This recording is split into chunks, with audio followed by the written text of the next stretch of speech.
Hey yo, what's up everybody? Wuthering Waves patch 2.2 has been out for a few weeks, and if you like story, man, this patch was awesome. So many lore bombshells were dropped. So let's talk about it. It can get kind of confusing. The story is pretty easy to follow, but sometimes some of the important details can easily get lost. To me, it always feels like Wuthering Waves has two stories going on at the same time. Of course, it's all connected, so it's just one big story, but it kind of feels like, you get the story of the present. Basically, everything that is occurring right now, everything that is happening to or around Rover. And then we get the past. All these unexplained events that the Rover has no memory of. Lock in, folks, because in this one, we're taking the past to the present. Also, if you like these kinds of videos, be sure you like and share. It really helps this video out, and it tells YouTube that it's good. Anyways, without further ado, let's get it.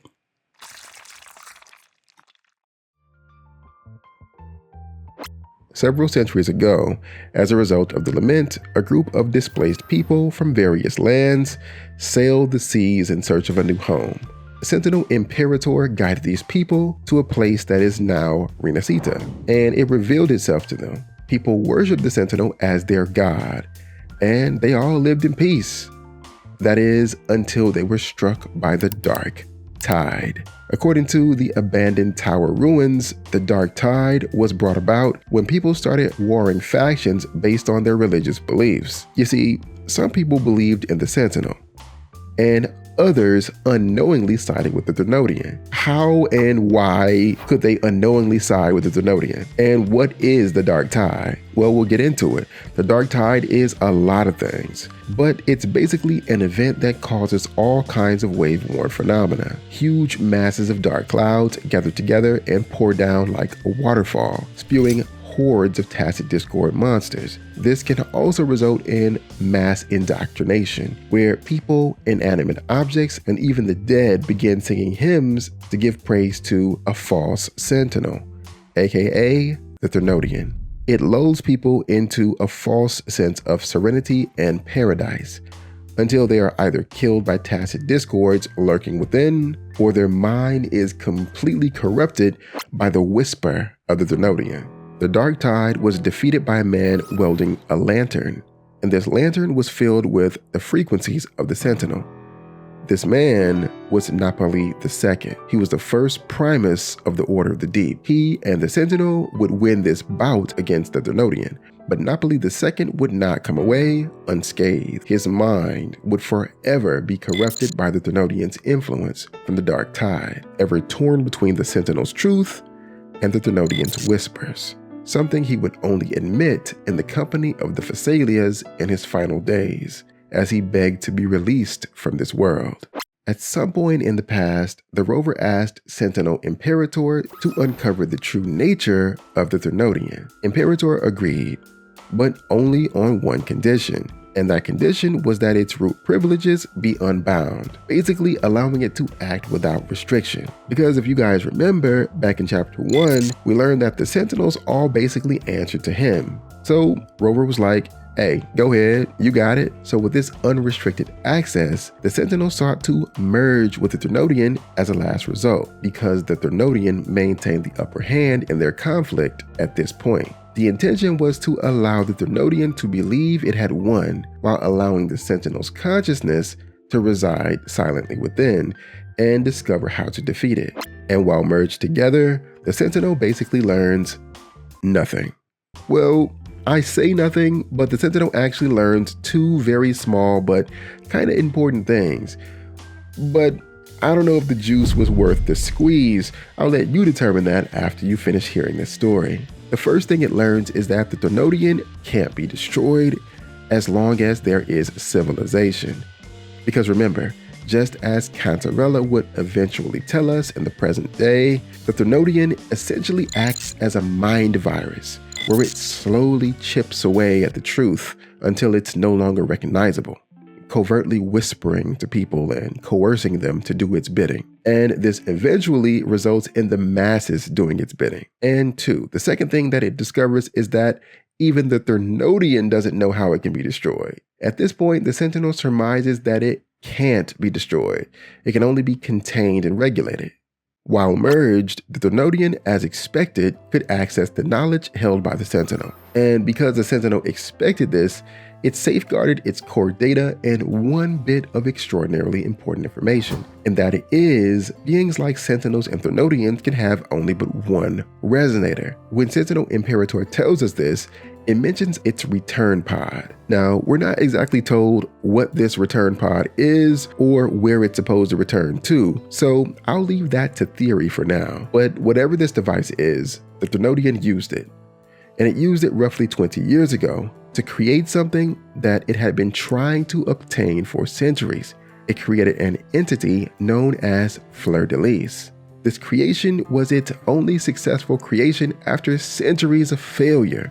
And a point of note, at this point, there is no distinction between Cantarella and Fleurdelys. They are one and the same. So keep that in mind as we continue, because we'll continue to call her Fleurdelys until that distinction needs to be made. Also, one more thing to mention here, and that is that the Denodian created Fleurdelys. The Denodian reminds her of this when she rebels, and the Sentinel tells us about her being the Denodian's creation as well. But it isn't clear if this is meant to be literal or figurative. Like, did it create her entirely, like her whole body and life force? Or did it just kind of shape her beliefs and guide her actions to its liking? For now, I'd lean more towards the latter option until we get more information, which will likely come in upcoming patches, because I do believe her to possibly be a playable character in the future. Anyways, it was there at the Order's seminary where Fleurdelys, the Blessed Maiden, became the Denodian's resonator. And when she became the Denodian's resonator, she also became the Sentinel's resonator.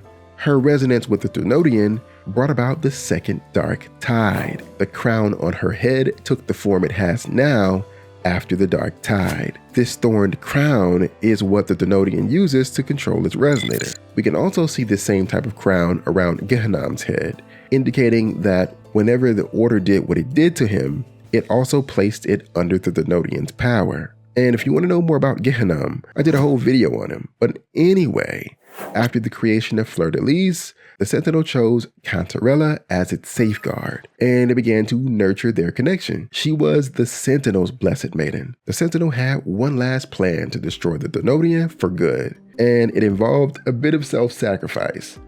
But it just might work, because there is a law that there could be only one resonator, and the Sentinel and the Denodian share the same.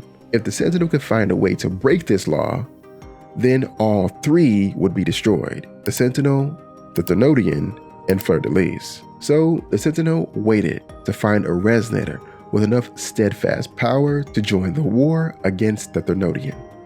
The Sentinel sent Turvin to the Fleurdelys for this reason. Turvin is a sword containing the Sentinel's frequency. All was needed now was for one resonator wielding the sword to overclock and reach their second awakening to become the Sentinel's resonator. And though many maidens were rigorously tested and selected by the Fleurdelys, it would be Cantarella that outshined them all. And when it came down to the test of Turvin, Cantarella did it. She overclocked while wielding the sword, reaching her second awakening. But instead of following the plan and allowing the Sentinel and Fleurdelys to be destroyed, Cantarella chose another way. During her second awakening, instead of taking the power generated into herself and becoming stronger, she released that power back into the Sentinel. As a result, the Sentinel regained conscious control over the Denodian, and it desperately commanded Fleurdelys to attack its Denodian corrupted body.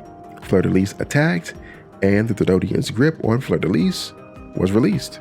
However, unable to cope with what she had become, all the things she had done under the Denodian's influence. Fleurdelys split her consciousness into two.